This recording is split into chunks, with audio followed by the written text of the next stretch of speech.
Hello प्यारे बच्चों, आज हम साइंस की वर्कशीट नंबर 38 करेंगे क्लास 9th। गति का तीसरा समीकरण एवं वृत्तीय गति। इससे पहले हम गति के दो समीकरण देख चुके हैं और उनको व्युत्पन्न कर चुके हैं।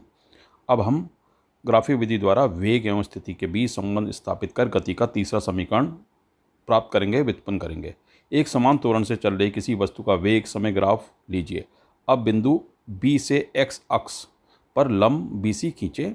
एक्स अक्ष आप समझते ही हैं और ये बी सी हमने एक लंब खींच लिया, आप देख सकते हैं नीचे।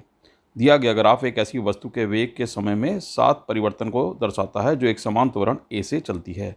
वस्तु का प्रारंभिक वेग v है जो t समय बढ़कर u हो जाता है। तो वस्तु का वेग u है, आप देख सकते हैं ए ओ जहाँ लिखा है वहीं u भी लिखा हुआ। तो ये वस्तु का वेग प्रारंभिक वेग u है और ये bc हो जाता है बाद में, ठीक है, यानी कि v। वस्तु का प्रारंभिक v है जो t समय बढ़कर v हो जाता है।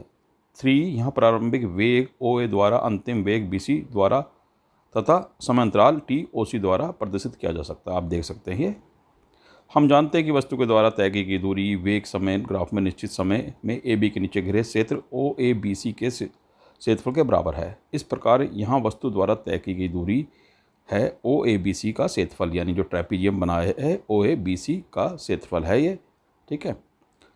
ये एक तरह का रेक्टेंगल चतुर्भुज, ठीक है।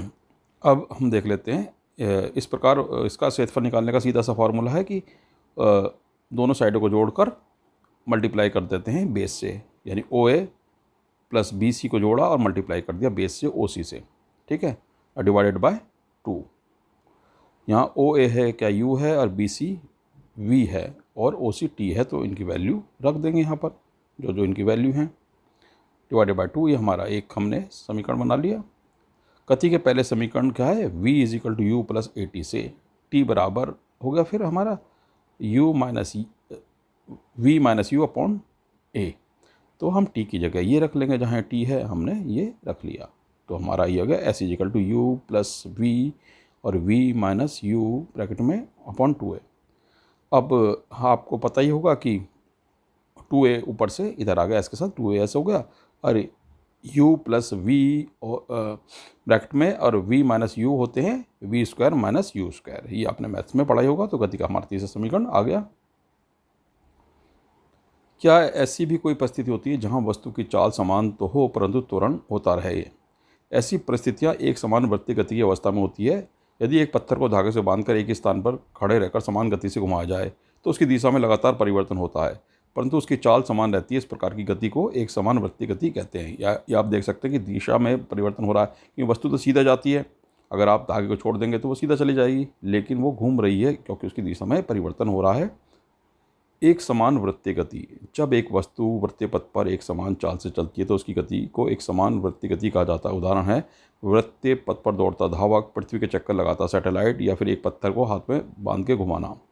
यदि वृत्तीय पथ की त्रिज्या r है तो वस्तु t है समय में एक चक्कर लगाती है, तो वेग क्या होगा उसका, v is equal to 2πr upon T. भाई गोले का चक्कर लगाएगी तो गोले की त्रिज्या r हो गई है, तो उसकी पूरी परिधि कितनी होगी 2πr, यानी पूरा चक्कर लगाने का मतलब परिधि, ठीक है। गति का पहला और तीसरा समीकरण लिखिए। तो गति का पहला और तीसरा समीकरण आप यहाँ से देख के लिख सकते हैं आराम से। गति का पहला समीकरण ये है,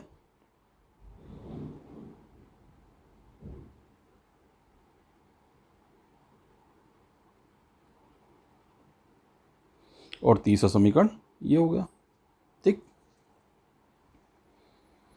गति के तीसरे समीकरण को वेग समय ग्राफ से व्युत्पन्न कीजिए। हम पहले कर चुके हैं लेकिन फिर भी मैं बता देता हूँ, यहाँ से कर लेंगे। ग्राफीय विधि द्वारा वेग एवं स्थिति में के बीच संबंध स्थापित कर गति के तीसरा समीकरण प्राप्त करना। एक समान त्वरण से चल रही किसी वस्तु का वेग समय ग्राफ लीजिए। अब बिंदु बी से एक्स अक्ष पर लंब बी सी खींचे।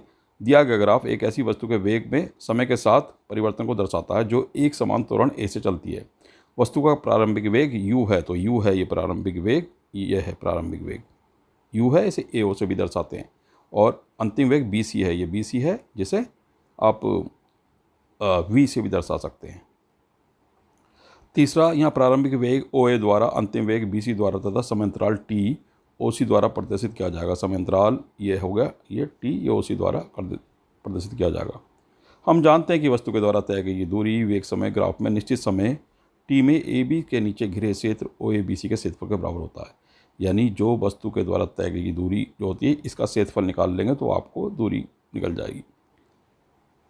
इस प्रकार यहाँ वस्तु द्वारा तय की गई दूरी ओ ए बी सी का क्षेत्रफल। अब ओ ए बी सी का क्षेत्रफल निकालने के लिए चतुर्भुज का क्षेत्र है एक तरह का ये ट्रेपेजियम, तो इसका क्षेत्रफल निकालने के लिए हम क्या करेंगे, ओ ए बी सी का क्षेत्रफल निकाल लेंगे। यानी इसका फार्मूला है कि दोनों साइडों को जोड़ लो जो पैरेलल हैं और जो तीसरी साइड जो उसकी हाइट है उससे मल्टीप्लाई करके upon 2।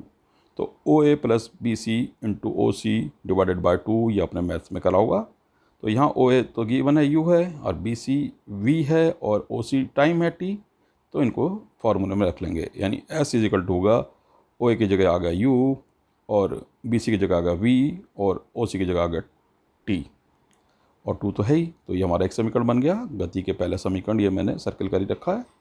B is equal to U plus 80 से ले लेंगे हम क्या कर लेंगे, इससे हमारा टी आ जाएगा। टी आ गया हमारा वी माइनस यू अपॉन ए, इस फार्मूले से ये आ गया। तो इसको हम रख लेंगे टी की जगह।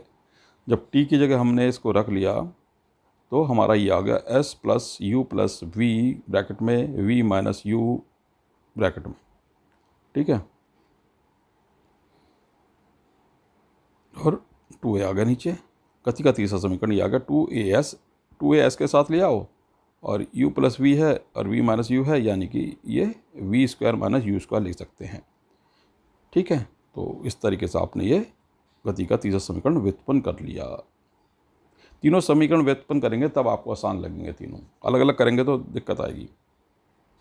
एक समान वृत्तीय गति के 3 उदाहरण बताइए। तो एक समान वृत्तीय गति के 3 उदाहरण ये दे सकते हैं हम। 2 उदाहरण तो ये हो गए, ठीक।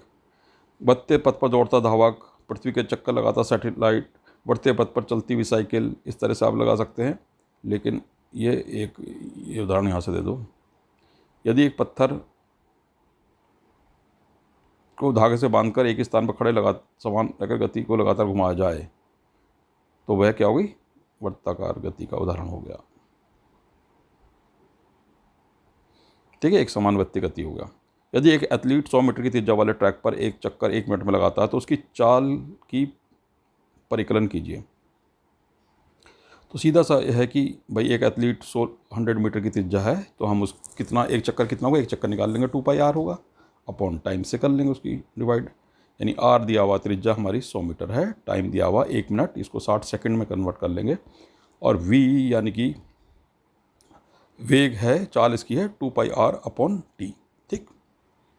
ये फॉर्मूला इसका, यानी कि एक चक्कर हो गया 2 पाई आर और कितने समय में लगाता है टी।